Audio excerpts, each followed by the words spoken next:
Vers 28 van Numeri. Okay, wat het nou hier gebeur? Die volk kom by die beloofde land uiteindelik. En dan stuur hulle die verspieders uit om te gaan kyk hoe lyk die land. Hulle kom terug en sê is pragtig, maar o wee.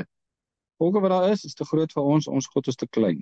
En ons natuurlike reaksie op dit is, hoe dom kan julle wees? Julle het nou net gesien hoe groot is julle God. Kan julle nou nie in hom vertrou nie? Hy het julle nou net gered van die Egiptenare. Dink julle nou hy kan julle nie red van die nasies wat in Kanaan is nie? Dis wat ons dink. En as dit by ons beurt kom om God te vertrou, dan sê ons ook, nee, die reuse is te groot. Ek gaan vlug. Ek gaan 'n ander plan maak. Maar ek sien nie kans nie. Ek kan nie in die beloofde land ingaan nie. En as ons eerlik is met onsself, dan moet ons erken, dit is baie moeilik om God te vertrou. 'n hele wese sê, maak 'n plan, dis te gevaarlik. Sê nou net. En dis wat met hierdie mense gebeur het, toe hulle die land moet ingaan, dan dink hulle aan al hierdie dinge. Sê maar as reuse en ek het klein kindertjies. Maar die klein kindertjies kan nie eens hardloop nie. Hoe gaan hulle van die reuse af weg? En dit is wat gebeur as jy rasioneel oorneem by jou geloof. Jy loop op die water en dan kyk jy na die reuse. Kyk na die omstandighede. Jy sink. Want ons is klein gelowiges. En ons wil graag groot gelowiges word. En dit vat oefening, en daai oefening is ongelukkig jy moet baie keer op die water loop. En daai waterloop is te lekker nie.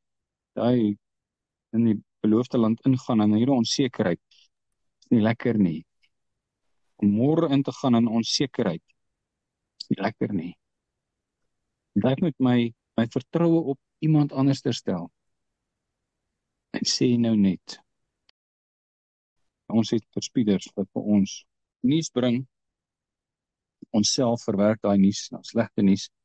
Daar is goeie nuus, 2 verspieders bring goeie nuus, maar ons hou by die slegte nuus en ons sê ons kan nie. So die belangrike is om te sien hoe is dit op my van toepassing. Want dieselfde God, dieselfde verbond, dieselfde volk, dieselfde gesindheid.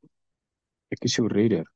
Ek voorsien vir jou in die onmoontlike. Dit is onmoontlik dat hierdie mense wat nou die dag nog slawe was, nou in hierdie land intrek en hierdie reuse, geoefende soldate, verslaan. Hulle het versterkte stede. Dit is onmoontlik. En dis wat hulle dink. En ons het onmoontlike situasies in ons lewe. En kan ons glo, kry ons dit reg? Die praktiese van die Israeliete by die beloofde land is, jy moet kan glo. Dit was nie bloot net 'n toets nie, maar dit was 'n vereiste om in die land te kan ingaan, want daar's vyande. En die vyande moet verslaan word, voor die Israeliete daar kan ingaan. En God kan die vyande verslaan, maar hy het die Israeliete nodig om in te gaan. En hy sê vir hulle, gaan julle net in, ek sal hulle voor julle uit verdryf. Ek sal hulle met haalpeper, en ek sal die per by julle stuur, hulle sal vlug as hulle net sien. Julle moet net ingaan. En die Vader vra vir hulle, gee vir my net die 2 visies, en die 5 broodjies. Ek sal die res doen. Maar julle moet ingaan. En dis deel van die verlossing, dis deel van die erf. Jy moet in die land wees, om hom te kan erf. Hulle sê, nee, ons is te bang.